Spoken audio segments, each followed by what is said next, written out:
Ah, que bom. Já é um baita de um começo. Deu para entender bem o vídeo ou ficou muito difícil de entender, galera? Que aquele é outro Não, assunto. Tô tranquilo? deu para entender super bem. Eu adorei. Que bom. É aquele outro assunto complicado que eu gosto da aula em lousa, mas, né? Enfim, não conseguimos. Bom, coloquei para gravar agora, gente. Então, boa noite para todo mundo, de novo. Hoje a gente vai ter o plantão da nossa quinta aula. O plantão vai falar sobre a geometria molecular. Tem muitas questões, né, de geometria molecular que não estão tratando somente geometria molecular.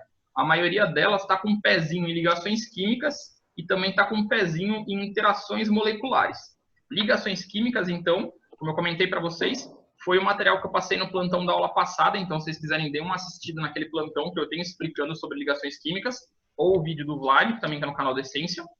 E a parte de interação molecular é o próximo assunto, um dos próximas aulas que a gente vai ter, se eu não me engano, a aula 7 ou 8 é disso. Aí a gente vai dar uma olhada melhor quando chegar lá, mas hoje eu vou falar por cima. Tudo bem? Uhum. Bom, os exercícios vocês tentaram fazer ou a gente vai fazer junto? Eu fiz. Eu só Maravilha. não consegui 4. Você fez? Você não entendeu 4? Isso. Perfeito, daí a gente já... Vocês querem que eu vá direto nessas 4 ou vocês querem que eu resolva um por um, o resto da sala que está aqui presente? O que vocês acham? É porque a gente não tem o gabarito, né? Também. Tá. Então querem um por um? Daí a gente vai rapidinho. Pode ser. Então, beleza, vamos fazer o máximo que a gente conseguir hoje.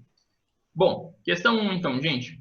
Quando ocorre a combustão completa de qualquer hidrocarboneto, há a produção de compostos como gás carbônico e água.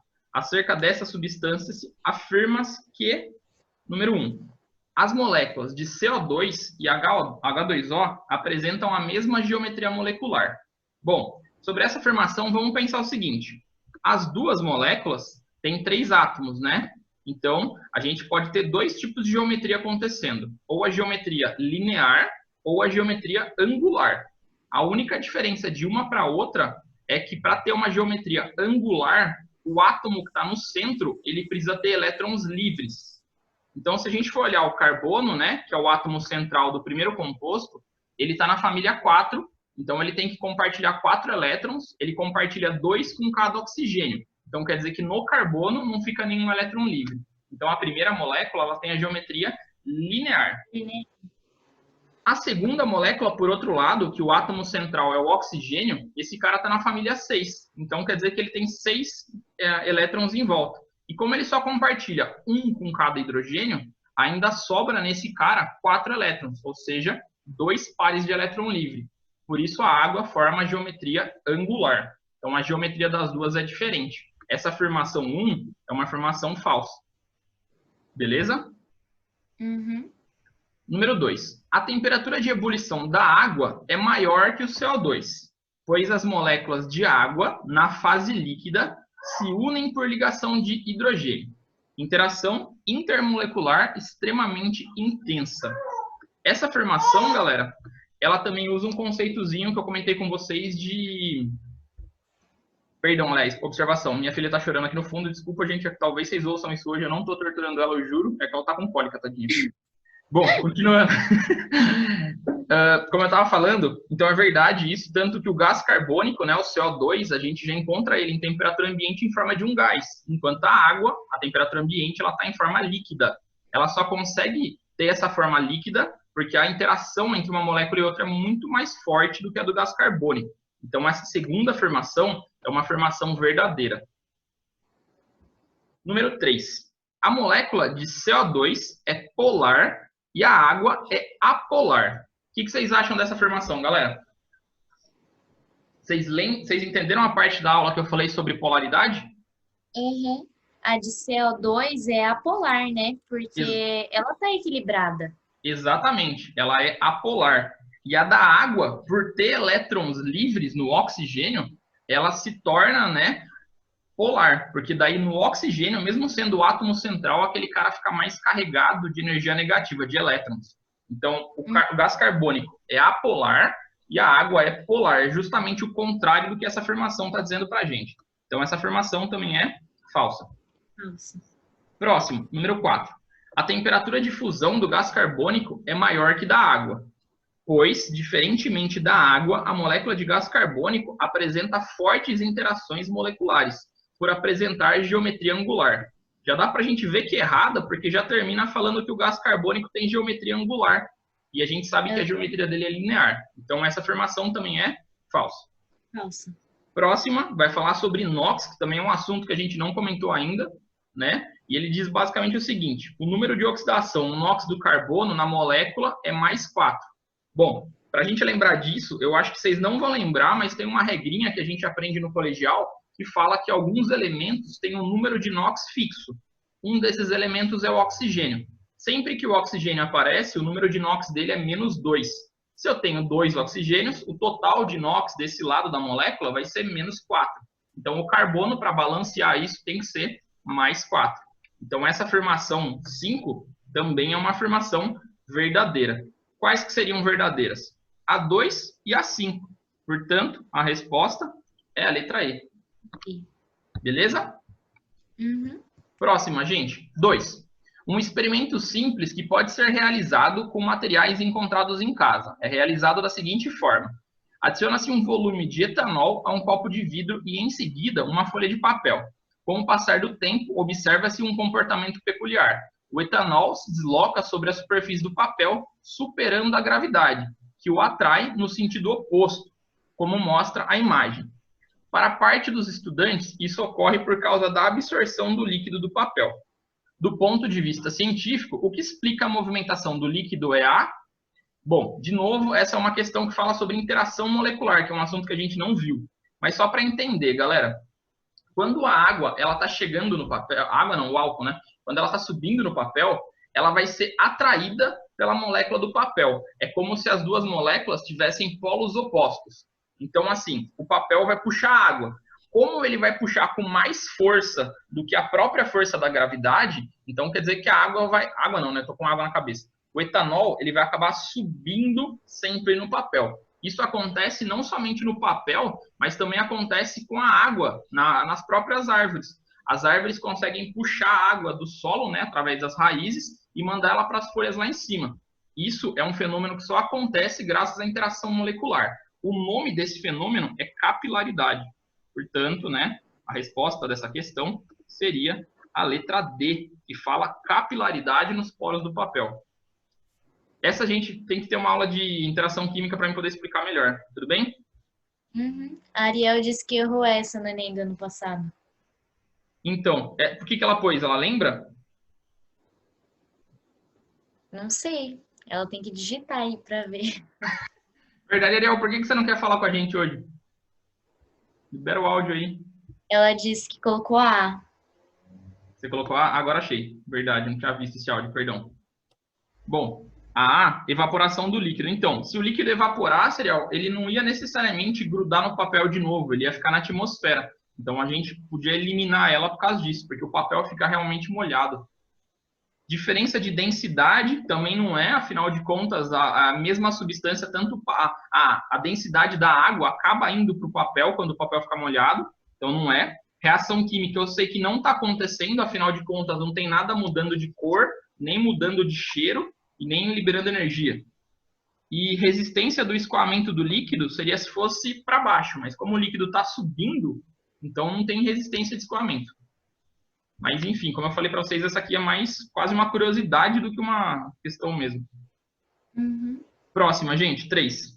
Uma das formas de prevenir a transmissão do vírus H1N1, causador da gripe suína, é usar álcool 70 para higienizar as mãos. É comum observar as pessoas portando álcool em gel na bolsa, ou encontrá-las em ambientes públicos, ou carros pegando fogo, que nem Itatiba, né, gente? Como restaurantes, consultórios médicos e hospitais. O álcool 70% também possui ação germicida contra diversas bactérias patogênicas. A tabela abaixo mostra a ação germicida de misturas de álcool e água, em diferentes proporções, contra o Streptococcus pyogenes, em função do tempo de contato. Então, ele mostra, na verdade, que o álcool 100% ele não é tão ativo contra as bactérias, ó, tem um sinal de negativo, independente do tempo.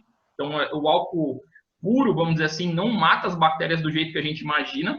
Quando a gente faz uma mistura de álcool e água, e a gente põe 90% de álcool, aí já ele tem um efeito legal. Conforme a gente vai diminuindo a porcentagem de álcool, quando chega em 50%, a gente vê que o efeito dele já não é tão maravilhoso assim.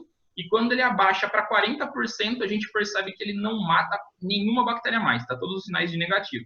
Tudo bem? Uhum. Beleza. Dito isso, fazemos essa análise e vamos para questões. Essas duas são questões dissertativas. A. Recomenda-se descartar uma garrafa com álcool 70 deixada aberta por um longo período, mesmo que ela esteja dentro do prazo de validade. Justifique essa recomendação levando em conta os dados da tabela ao lado e considerando que pode acontecer a solução do ponto de vista químico. Alguém aí quer tentar uma resposta antes de eu explicar? Porque evapora e evaporando o etanol Maravilha, isso aí. diminui a concentração e aí não vai ter a mesma função, o mesmo efeito que ele queria. Perfeito, você deu a resposta certíssima, exatamente isso. Do ponto de vista químico, do ponto de vista químico, a gente tem uma concentração cada vez mais reduzida, porque o álcool ele consegue evaporar numa temperatura menor que a água. Mesmo ele formando uma mistura azeotrópica, ele ainda evapora mais rápido. Então quer dizer que enquanto seu frasco estiver aberto, o álcool está indo embora. Então a porcentagem está cada vez diminuindo. Quando chegar para baixo de 40%, ele não faz mais efeito nenhum. A explicação sua foi perfeita. Bom, B. Além da higienização com álcool 70, também estamos acostumados a utilizar água e sabão. Ambos os procedimentos apresentam vantagens e desvantagens. As desvantagens seriam a desidratação ou a remoção de gorduras protetoras da pele. Correlacione cada procedimento de higienização com as desvantagens citadas e explique a sua resposta, explicando as possíveis interações químicas envolvidas em cada caso. De novo, galera, alguém quer tentar? Nossa senhora, anoto aqui. A água e sabão, acho que é para remoção de gorduras, né? Porque Perfeito. No sabão tem a parte do óleo e aí a água vai com a água e o óleo vai com o óleo. E aí acaba removendo. E Isso. O álcool, consequentemente, vai para a desidratação, mas eu não sei por quê. Acho que é pelo álcool?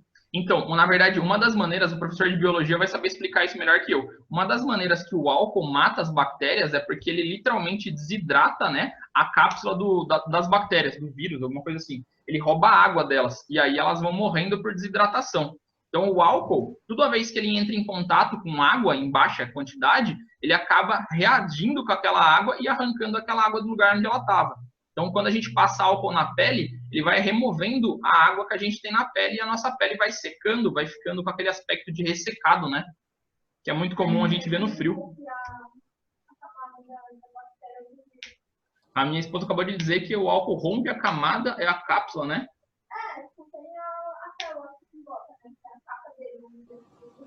Ela rompe a capa do vírus. Enfim, ela é farmacêutica, por isso que ela deu pitaco agora, gente. Mas, enfim. Adorei. Aula em família. Participações especiais. Bom.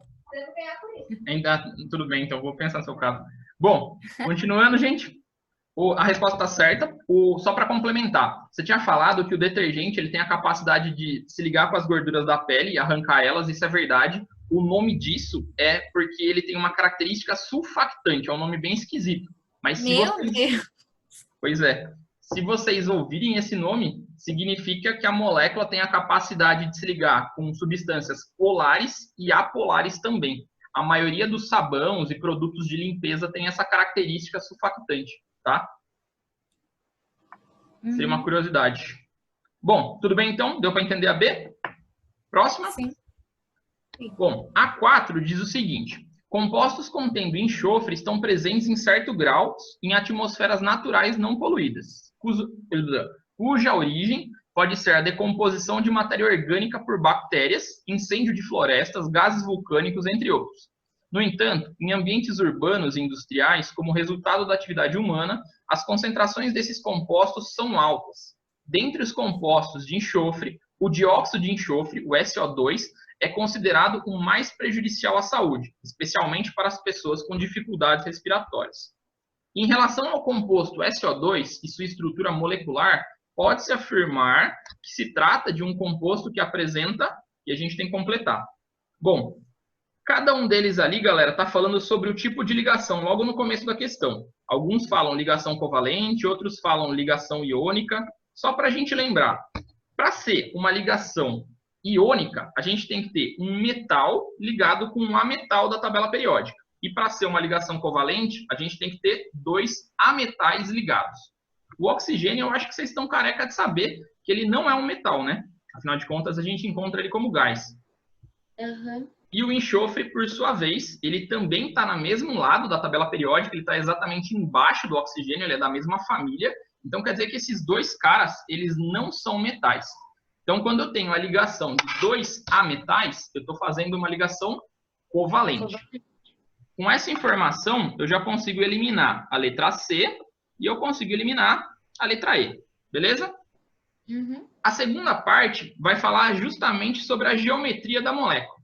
Então, a gente vai ter que pensar um pouquinho nessa geometria. O enxofre seria o átomo central e os oxigênios estariam ligados dos lados. O enxofre é da família 6, então ele tem 6 elétrons na camada de valência. Ele precisa de apenas 2 para completar os 8 que ele precisa. Mas isso não significa que ele está fazendo uma ligação de um elétron com cada oxigênio. Muito pelo contrário. Os oxigênios, eles também estão da família 6 e eles precisam de 2 elétrons para ficar estáveis. Então, tem hora que o enxofre faz ligação com o oxigênio, com um oxigênio, e pega 2 elétrons emprestados dele, enquanto para o outro oxigênio, ele faz uma ligação dativa, que eu não sei se vocês lembram, é quando ele simplesmente empresta sem pedir nada em troca. Bom, deixa eu tentar fazer um desenho no Paint agora. Eu nunca tentei compartilhar o Paint antes, vou fazer isso pela primeira vez, vamos ver se dá certo. Foi quase um relance genial aqui. Peraí, vamos compartilhar o Paint com vocês. O Paint é show para fazer isso. É minha lousa. Pronto, descobri uma lousa. Então, ó. Enxofre vai ser o S, ok? Ele tem 6 elétrons em volta. Então, 2, 3, 4, 5, 6. E do lado a gente vai ter um oxigênio aqui. Vou fechar o chat aqui, senão não consigo ver. E um oxigênio aqui. O oxigênio, ele também vai ter 6 elétrons. Então, 2 aqui, 2 aqui, 2 aqui, 2 aqui, 2 aqui e pronto.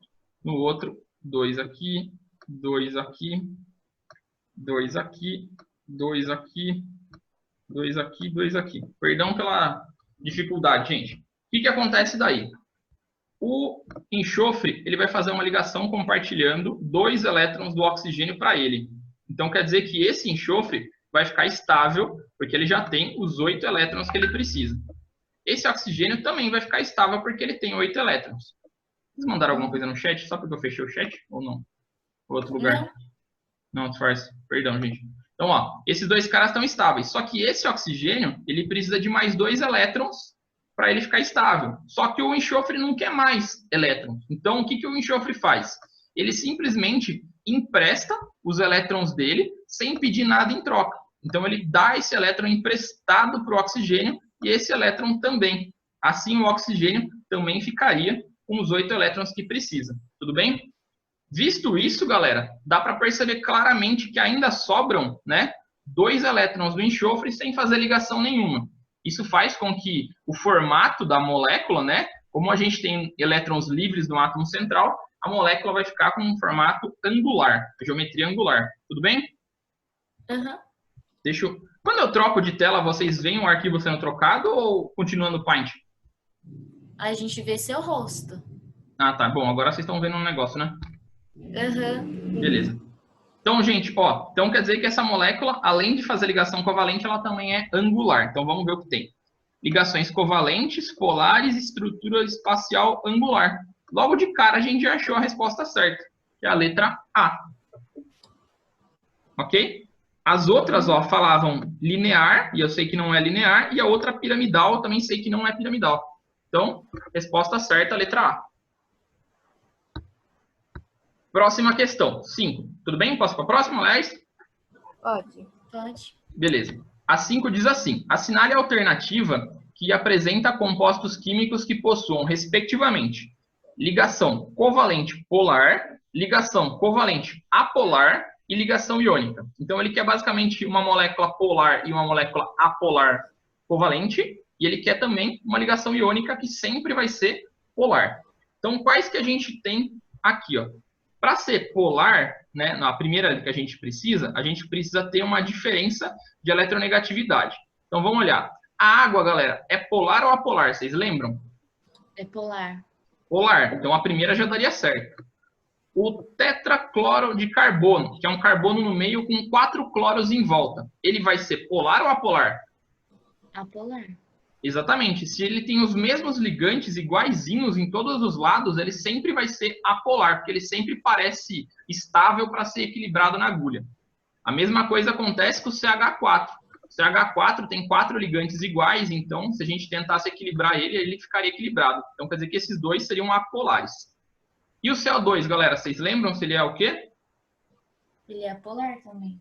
Exatamente, ele também é apolar, porque os elementos eletronegativos estão puxando com a mesma força, cada um para um lado. Então, cada oxigênio puxa para um lado e as forças acabam se anulando. Então, todas essas aqui estariam erradas. E a última é a água, e a gente também viu que a água é polar, então o que daria certo seria ou a letra A ou a letra E. O segundo composto que ele pede, ele quer que tenha uma ligação covalente, mas seja apolar. Então, vamos ver. A gente tem o gás carbônico, que a gente acabou de ver que ele pode ser apolar. Então, a A está no páreo ainda. E na última, que é a letra E, a gente tem o gás hidrogênio. Como são dois elementos iguais, ela também é apolar. Então, as duas dariam certo. Tudo bem? Qual que é a nossa próxima? Ele quer saber de uma ligação iônica. Para ser ligação iônica, só lembrando, tem que ser a ligação de um metal com um ametal. No caso aqui da letra E, HCl, o hidrogênio é um metal? Não. Não, ele é um gás na temperatura ambiente, então ele não é um metal. E o cloro, galera, é um metal? Não. Exatamente. Ele é um dos caras mais eletronegativos, ele está bem no extremo da tabela periódica, né? Ele também é encontrado em forma de gás. Tudo que vira gás, galera, não é metal, tá? Então, como a gente tem gás cloro, esses dois caras, nenhum deles é metais. Então, quer dizer que a ligação que está acontecendo aqui é uma ligação covalente, não iônica. O único cara que tem ligação iônica é esse de cima, porque o Na, que é o sódio, é um metal, e aí sim ele faz a ligação com o cloro, que é uma metal. Então, a resposta certa seria a letra A. Deu para entender? Deu. Maravilha. Próximo, galera. A6. Assinale a alternativa que apresenta compostos químicos que possuam geometria molecular, respectivamente, linear, trigonal plana e piramidal. Então, para ser linear, tem que ter 2 ou 3 átomos, né? Se ele tiver mais que isso, não dá. Então, a água, a gente tem 3 átomos, mas a gente sabe que ela não é linear. O gás carbônico tem 3 átomos e é linear. O CH4 tem muito mais que 3 átomos, tem 5 átomos, então nem entra no páreo. O CO2 a gente viu que é linear, tá certo? E a água também angular. Ou seja, as únicas que podem ser respostas certas é a letra B ou a letra D. Segunda parte da pergunta. A segunda parte ele fala assim: eu quero uma geometria agora trigonal plana. Trigonal plana, então, são 4 átomos. O central não pode ter elétrons livres. Aí a gente tem duas opções. A gente tem a opção do SO3 e a gente tem a opção do SO2. A gente acabou de ver no Paint, né? O Paint, sei lá como se fala isso, que o SO2 tem elétrons livres, não tem? Uhum. Então esse cara não pode, né, jamais fazer uma geometria trigonal plana. Aliás, como ele só tem 3 átomos, a única geometria que ele faria é angular. Portanto, por eliminação, a resposta certa seria a letra B. Só para testar, o NH3, que é o último, né, tem geometria piramidal porque o átomo central é o nitrogênio, ele tem 3 ligantes iguais, só que o nitrogênio ainda tem um par de elétrons livres em cima, que empurra os ligantes para baixo, formando uma espécie de uma pirâmide, por isso piramidal. Beleza? Uhum. Pode ir para a próxima? Deu para entender? Deu. 7, galera. Considere as seguintes substâncias químicas. CCl4, que é o tetraclorocarbono, ou tetracloreto de carbono. Aí depois a gente tem HCCl3, CO2, H2S, gás cloro, que é o Cl2, H3CCH3 e NH3. Meu Deus do céu. Aí ele fala assim: qual o tipo de ligação química que ocorre nessas moléculas? E classifique as substâncias polares ou apolares. Vocês acham que vocês conseguiriam fazer? É tudo covalente, não é? Veja bem, se tiver um metal em alguma delas, ela deixa de ser covalente. A primeira é covalente, a segunda também, a terceira também, a quarta também, a quinta também, essa daqui também. Tá certo, tudo covalente. Todas covalentes. Bom, e quanto à polaridade, vocês conseguem classificar? Eu classifiquei aqui, não sei se está certo. Pode falar, vamos ver. Apolar. Certo. Aipolar. Certo. Apolar. Certo. Polar. Certo. Apolar. Certo. Apolar. Certo também. Essa eu não consegui classificar, porque eu não consegui organizar na estrutura. Mas a próxima é polar. Qual que você fala? Essa da grandona aqui? Porque eu fiquei muito confusa, não sabia se... Porque é a mesma coisa, né? H3C e CH3. Mesma coisa. Aí eu não sabia se estava faltando uma vírgula ou se é tudo um elemento só. Tudo uma molécula só. Deixa eu fazer no Paint aqui de novo. Isso aqui eu achei fantástico usar o Paint aqui. Eu vou fazer de novo. Fenomenal isso.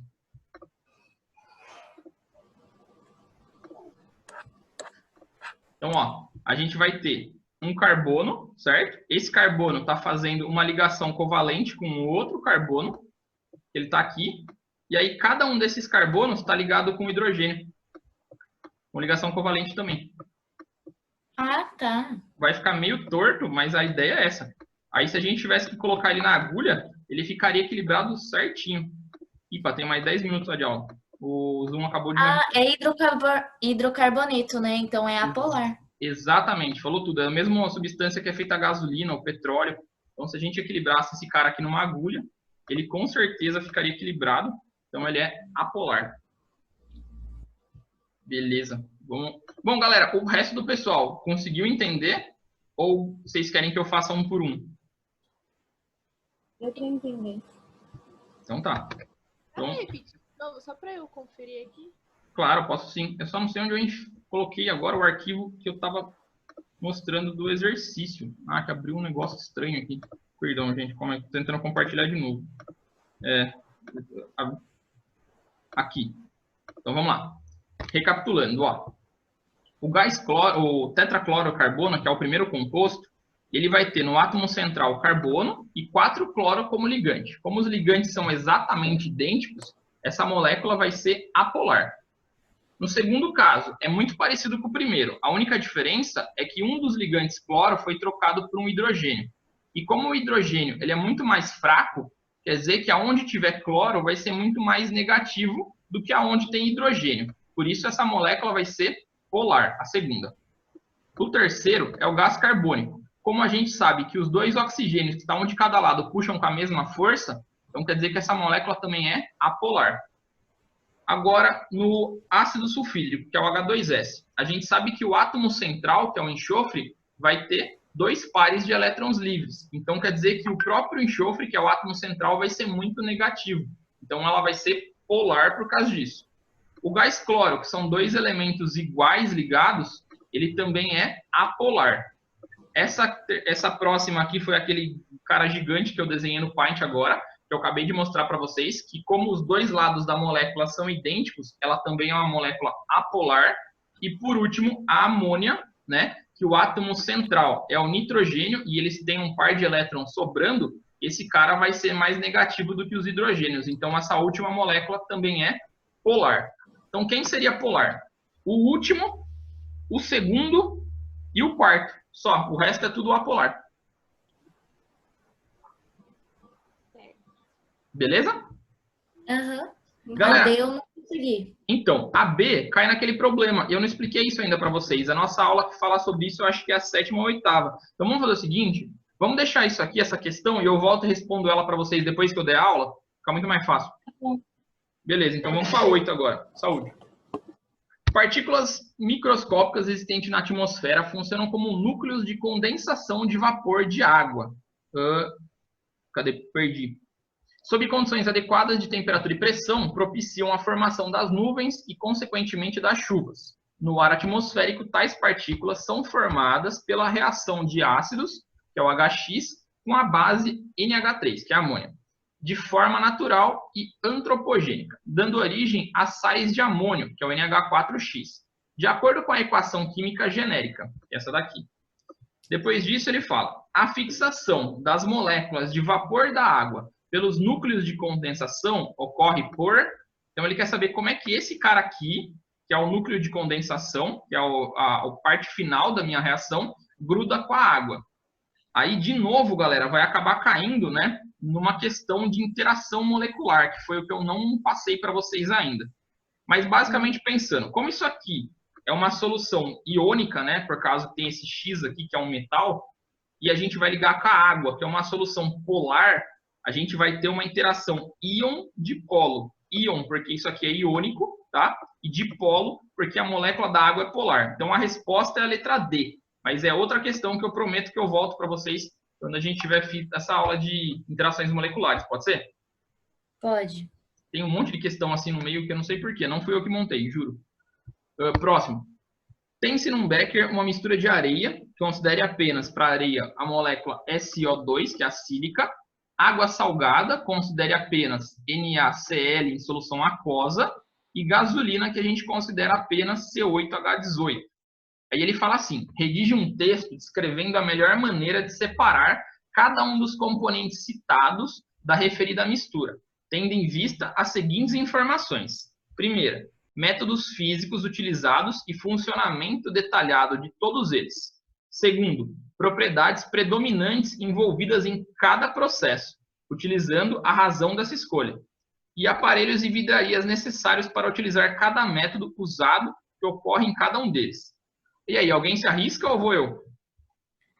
Eu faria filtragem para eliminar a areia. Perfeito. E depois, acho que destilação fracionada por causa das diferentes pontos de ebulição para separar o Então, resto. só essa última parte que a gente poderia trocar um pouquinho. A destilação fracionada, ela funciona para quando a gente tem líquidos miscíveis, que eles estão misturados.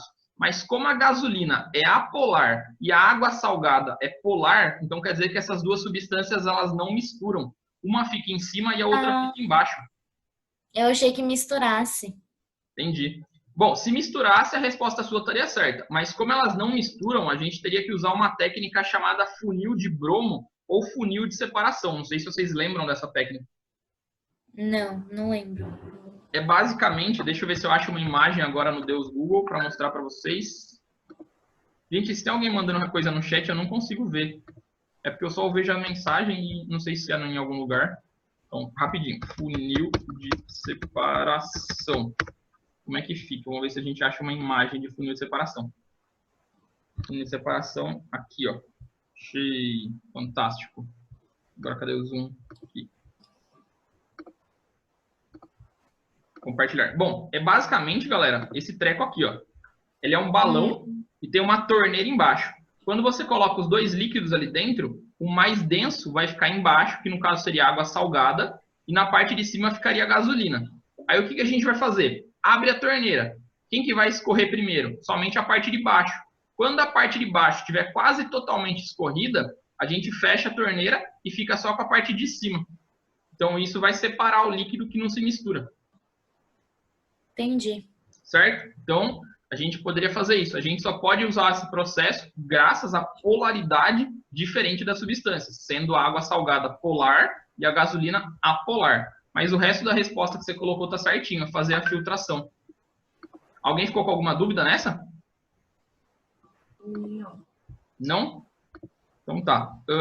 Vamos para a letra B, então. A letra B, ela fala: identifique por meio de desenhos as unidades de repetição das substâncias.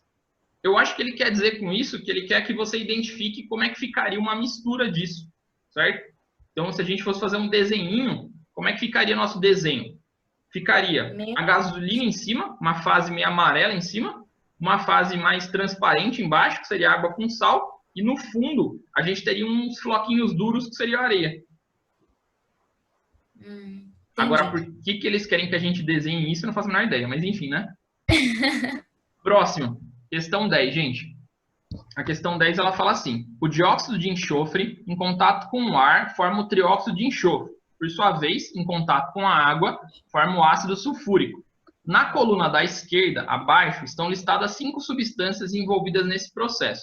E na coluna da direita, características das moléculas dessa substância. Então, basicamente, eu acho que a gente vai ter que ligar uma com a outra. Então, a gente tem, ó, de um lado, a informação sobre a polaridade e sobre a geometria, e do outro, as substâncias. Bom, vamos fazer de baixo para cima? Uhum. A primeira fala que tem uma geometria trigonal. Trigonal, ele não está falando a segunda palavra, mas provavelmente é trigonal plana. Para ser trigonal plana, quantos átomos tem que ter, gente? 4.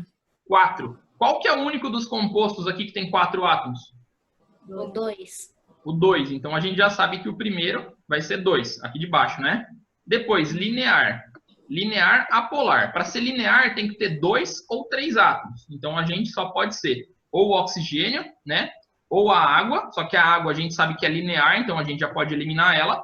Ou o SO2, que também sabemos que é linear. Então, a única que é, quer dizer, que é angular, desculpa. A única que é linear é o oxigênio. Então, quer dizer que a 5 vem aqui, certo? Uhum. Próximo, angular e polar. Qual que pode ser angular e polar? Tem duas que podem se encaixar aí. Tanto a água é angular e polar, quanto o SO2 é angular e polar. Então, as duas encaixariam aqui. E a última que sobra, né, para tetraédrica, só pode ser essa molécula gigante aqui. Apesar de eu achar que essa questão tem um erro, porque não deveria ser tetraédrica, deveria ser... Octaédrica, né? Isso mesmo, octaédrica. Por isso que eu quis fazer de baixo para cima. Eu acho que essa questão tem esse erro aí.